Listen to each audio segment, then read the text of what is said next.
तो गाइस मैं हूं अंकित और आप दिख रहे हैं रेसलिंग फैंस नेटवर्क। शुरू करते हैं गाइस अपनी बातों को हम लोग सबसे पहले एलिमिनेशन चेंबर 2025 से। तो भाई एलिमिनेशन चेंबर 2025 कहां से होने वाला है, इसको लेकर अपडेट पहले निकल के सामने आई थी। बताया गया था कि शायद ये यूके जा सकते हैं, may be London, may be Manchester, may be Birmingham, ऐसी अपडेट थी पहले रसल वोर्स की। देन बताया गया कि भाई कनाडा भी चाहती है कि एलिमिनेशन चेंबर को वो होस्ट करें, एंड अभी अपडेट इसको ही लेके आई है। लगता है कि कनाडा जीत चुकी है भाई इस चीज़ में, एंड कनाडा डब्ल्यूडब्ल्यू वाले जाने वाले हैं भाई एलिमिनेशन चेंबर को लेके।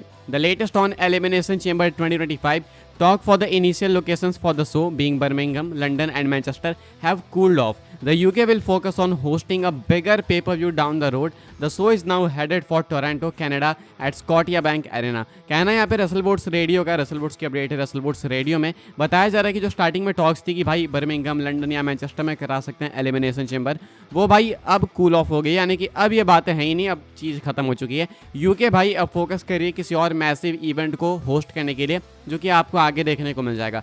अभी जो एलिमिनेशन चेंबर 2025 है भाई, वो जा चुका है कनाडा, टोरंटो, स्कॉटियाबैंक एरेना में। यानी कि अब एलिमिनेशन चेंबर आपको अगले साल मार्च में कनाडा, टोरंटो से देखने को मिलेगा, स्कॉटियाबैंक एरेना से, ना कि लंदन, बर्मिंघम या मैनचेस्टर से। तो ये है कंफर्म अपडेट। अब ये चेंजेस नहीं होंगे भाई, अब डब्ल्यूडब्ल्यूई ने लॉक कर दिया है, ऐसा कुछ बताया जा रहा है। तो ये अच्छी न्यूज़ है भाई कनाडा के लिए। अभी देखो आप, ये भी होस्ट कर रहे हैं सर्वाइवर सीरीज कनाडा वाले, एंड अभी आप ये एलिमिनेशन चेंबर भी अगले साल होस्ट करेंगे। तो सही है भाई इनके लिए। 35,000 लोग आराम से फिट बैठ सकते हैं स्कॉटियाबैंक एरेना में। तो एक्सपेक्ट कर रहा हूँ मैं कि लगभग डब्ल्यूडब्ल्यूई बढ़ा चढ़ा के 38,000 तो पहुँचा ही देगी। तो ये है भाई एलिमिनेशन चेंबर 2025 को लेकर अपडेट। तो रोड टू रेसलमेनिया भाई अपना सेट दिख रहा है। अभी कनाडा में आपको देखने को मिलेगा सर्वाइवर सीरीज, देन रंबल आपको देखने को मिलेगा, देन अगेन कनाडा से एलिमिनेशन चेंबर कराएंगे, एंड देन उसके बाद सीधा रेसलमेनिया 41। तो ये कुछ अपडेट है भाई एलिमिनेशन चेंबर 2025 को लेके। आगे बढ़ते हैं गाइस, बात करते हैं अगली स्टोरी के बारे में, जो कि कार्लिटो को लेकर। तो भाई कार्लिटो की कंट्रोवर्सी हुई थी, आपको मालूम है। कार्लिटो ने मंडे नाइट रॉ में बोल दिया था कि मुझे चाइनीज सीखनी पड़ेगी बिकॉज जापानीज लैंग्वेज में बोल रही थी EO Sky and Kairi Sen. तो ये काफ़ी सारे लोगों को रेसिस्ट लगा एंड काफ़ी कंट्रोवर्सी हुई थी। इसको हम लोग ऑलरेडी कवर कर चुके हैं, लेकिन इसको लेके एक नई अपडेट आई है। EO Sky and Kairi Sen का क्या रिएक्शन है इसके ऊपर मैं आपको वो बता देता हूँ। ये ब्रायन एल्वारेज की अपडेट है। कहा जा रहा है both Io Sky and Kairi Sane reportedly did not have a problem with Carlito saying the line They saw it as him playing an idiot and that was that। तो कहना है यहाँ पे ब्रायन एल्वारेज का, wrestling observer वाले का, कि EO Sky and Kairi Sen को कोई दिक्कत ही नहीं है इस चीज़ से। जितना लोग ये मुद्दा बना रहे हैं कि भाई इसने ऐसा क्यों बोल दिया, EO Sky and Kairi Sen को कोई दिक्कत नहीं जिनके लिए लाइन बोली गई थी। उनका मानना है कि भाई कार्लिटो का कैरेक्टर ही वही है एंड वो इडियट वाला कैरेक्टर प्ले कर रहा है, तो ठीक है, इसमें परेशानी क्या है। तो ये काफ़ी कूल ले रही थी इसको, एंड सही भी है भाई। मतलब क्यों ही आप दिक्कत क्रिएट करोगे। सबको पता है कि ये भी हमारे जैसा टैलेंट है, उनको पता है कि हमारे जैसा टैलेंट है, इसको अपने कैरेक्टर को इंप्रूव करने के लिए सारी बातें करनी पड़ेगी। तो कोई दिक्कत की बात नहीं है। फैंस एक्स्ट्रा ऑफेंस ले रहे थे, एंड मैंने बोला था कि देखो ये चीज़ ऐसा भी नहीं कि बहुत कोई सिंपल सी चीज़ है कि आप बिल्कुल लाइटली लो। नहीं, बिल्कुल लाइटली मत लो, नहीं तो ऐसे ही कर करके धीरे धीरे चीज़ें बढ़ते जाती है। अभी मान लो भाई चाइनीज़ का मजाक बना रहे, कल को हिंदी का मजाक बनाने लगे, तो ये चीज़ पसंद किसी को भी नहीं आएगी। लेकिन ठीक है, इतना भी कोई बहुत मैसिव वो ब्लंडर नहीं हो गया था ये, इसको थोड़ा सा वो ले सकते थे। डब्ल्यूडब्ल्यूई ये चीज़ें करती नहीं है, एंड अगर कार्लिटो ने बोल दिया तो ठीक है भाई, माफ़ कर दो, एक बार की बात है। आई डोंट थिंक कार्लिटो इस चीज़ को दोबारा करेंगे कभी। डब्ल्यूडब्ल्यूई खुद भी खुश नहीं थी भाई इनके इस लाइन से, इनके इस स्टेटमेंट से। तो ये दोबारा तो करने नहीं वाले, लेकिन काफ़ी सारे लोग डिमांड कर रहे थे भाई कि इनको फायर कर दिया जाए इस एक लाइन के लिए। मुझे नहीं लगता है कि इनके इंटेंशंस बिल्कुल ऐसे थे, वो बस अपने कैरेक्टर के लिए बोल रहे थे, वो भी हंसाने के लिए बोल रहे थे। तो भाई इसके लिए फायर करना तो बिल्कुल नहीं बनता है। EO Sky and Kairi Sen का भी सेम मानना है। आगे बढ़ते हैं गाइस, बात करते हैं अगली स्टोरी के बारे में, जो कि रिया रिप्ली एंड डोमिनिक मिस्टीरियो को लेके। तो इनको लेके भाई रसल वोट्स क्यूएनए में इस चीज़ को मेंशन किया गया कि डब्ल्यूडब्ल्यूई वाले इनके मैच को भी कराना चाहते हैं, यानी कि इनकी फ्यूड को बदल के इनके एक इंटरजेंडर मैच को बुक करना चाहते हैं। रिया रिप्ली वर्सेस डोमिनिक मिस्टीरियो का मैच लाइकली तो है कि आपको देखने को मिल सकता है।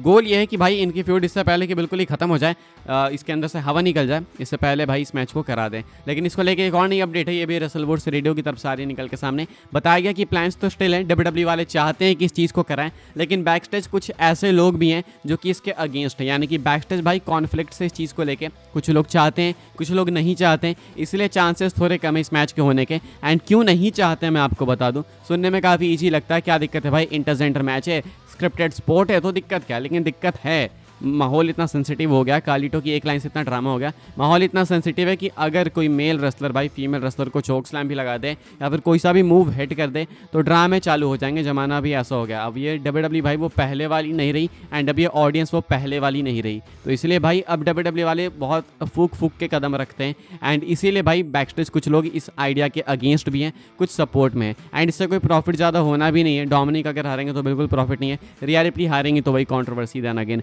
तो इसलिए WWE कुछ फूक के कदम रख रही है एंड शायद इसलिए आपके मैच नहीं देखने को मिले बैकस्टेज फिलहाल कॉन्फ्लिक्ट से इस चीज को लेके। आगे बढ़ते हैं गाइस, बात करते हैं अगली स्टोरी के बारे में, जो कि भाई फीमेल WWE टैलेंट्स को लेके, यानी कि वेमेंस रेसलर्स को लेके। एंड एक अच्छी अपडेट है इनको लेके भाई, इससे अच्छी अपडेट कुछ हो ही नहीं सकती है किसी के लिए भी, सिर्फ इनके लिए नहीं, दुनिया में किसी के लिए भी इससे अच्छी अपडेट नहीं हो सकती है। क्या है ये? There has been whispers and comments that women are now getting paid at the level of men with these new deals in WWE। PW insider का कहना है कि WWE के अंदर ऐसी बातें हैं, विस्पर से फुसफुसाहट है कमेंट से कि भाई अब फीमेल रेसलर्स को भी भाई WWE उतना पे कर रही है जितना वो मेल रेसलर्स को करते हैं। यानी कि अब वो भेदभाव नहीं है कि मेंस को भाई ज़्यादा पे कर रहे हैं, वेमेंस को कम कर रहे हैं। अब ये चीज़ धीरे धीरे बराबर होते जा रही है न्यू डील्स के साथ में। तो बहुत अच्छी चीज़ है भाई। कुछ लोगों को ये चीज़ पसंद नहीं आएगी जो कि बिल्कुल फेमिनिज्म के अगेंस्ट है, और मैं भी इस चीज़ से एग्री करता हूँ भाई। ये ड्रामे काफ़ी होते हैं कि भाई फीमेल्स को भी पे करो, ज़्यादा पे करो, लेकिन कई बार ज़्यादा पे करने को बोलती हैं, काम उनका बराबर नहीं होता है मेंस से। लेकिन WWE के अंदर आप देखो तो ऐसा कुछ है नहीं ना भाई। WWE के अंदर जितना मेल सुपरस्टार्स रिस्क लेते हैं उतना ही फीमेल सुपरस्टार्स भी रिस्क लेती हैं। Money in the bank ladder match देख लो, रॉयल रंबल मैच देख लो, एलिमिनेशन चेंबर मैच देख लो, तो फिर भाई कटौती क्यों होनी चाहिए पेमेंट में, सैलरी में? सिंपल सी बात है, दोनों को बराबर मिलना चाहिए। तो बहुत अच्छी न्यूज़ है भाई उन सारी फीमेल टैलेंट्स के लिए जिनकी डील्स एक्सपायर हो रही है एंड आने वाले टाइम के अंदर एक्सपायर होगी, एंड जब वो रीसाइन करेंगी तो भाई उनको एक बहुत अच्छी डील मिलेगी। इसलिए मैं बोल रहा था कि किसी के लिए इससे अच्छी अपडेट नहीं हो सकती कि आप जहाँ पे काम करते हो आपको वहाँ पे अच्छे अमाउंट में पैसे मिलने वाले हैं आने वाले टाइम में। तो ये बहुत अच्छी न्यूज़ है भाई फीमेल WWE टैलेंट्स के लिए। आगे बढ़ते हैं गाइस, बात करते हैं अगली स्टोरी के बारे में। तो भाई अब बहुत ही जल्दी आपको शायद कुछ अच्छे थीम सॉन्ग्स देखने को मिल सकते हैं WWE के अंदर, बिकॉज WWE वाले भाई अब डेफ रेबल्स अपना नाता तोड़ने वाले हैं। ये अपडेट मैं आपको पहले भी बता चुका हूँ, लेकिन अभी भाई इस चीज़ को सॉलिडिफाई कर दिया है खुद से WWE ने। WWE is actually looking to hire a new director of music strategy and operations. WWE ने भाई एक हायरिंग खोल दी है director of music strategy and operations वाले पोजीशन के लिए। ये रिमोट जॉब भी है, रोड जॉब भी है एंड होम ऑफिस जॉब भी है, यानी कि WWE के साथ ट्रैवल भी करना पड़ेगा, घर से भी काम कर सकते हैं, ऑफिस में भी रह के कर सकते हैं। तो ये फुल टाइम जॉब है जो कि भाई WWE ने अभी अनाउंस करी है। एंड इसका मतलब है कि डेफ रेबल से नाता अब टूटने वाला है सॉरी। एंड इसका मतलब ये है कि अब शायद आपको रॉयल रंबल के अंदर कुछ अच्छे थीम सॉन्ग्स देखने को मिलेंगे सुनने के लिए, जिसको कि आप एटलीस्ट रिकॉग्नाइज तो कर सको। मेरे साथ भाई यही सबसे बड़ी दिक्कत थी, मैं रंबल में रिकॉग्नाइज ही नहीं कर पा रहा था कि 3, 2, 1 बजर हिट करने के बाद आ कौन रहा है। मैं तो छोड़ो भाई, सेथ रॉलिंस कंफ्यूज हो गए थे। तो डेफ रेबल से काफ़ी सारे लोग गुस्सा हैं। हालांकि ऐसा नहीं है कि इन्होंने सारे थीम्स बेकार बनाए, रोमन के थीम्स इन्होंने बहुत अच्छे बनाए, ब्लड लाइन वाले सारे थीम्स इन्होंने इनफैक्ट अच्छे ही बनाए, लेकिन पता नहीं बाकियों के साथ क्या दुश्मनी है। बाकियों के थीम सॉन्ग के साथ इन्होंने बहुत कचरा किया। आई डोंट नो भाई क्या दुश्मनी है बाकियों से, लेकिन एज स्टाइल्स का थीम मुझे बहुत ही ज़्यादा नापसंद है। पहले वाला थीम कितना अच्छा था भाई, अब देखो यू डोंट वांट नन, या फिर बेली के थीम को देख लो, सब कुछ बदल दिया इन्होंने। एंड अभी काफ़ी माहौल अलग सा हो गया इनके आने के बाद, तो इसलिए भाई फैंस पसंद नहीं कर रहे थे।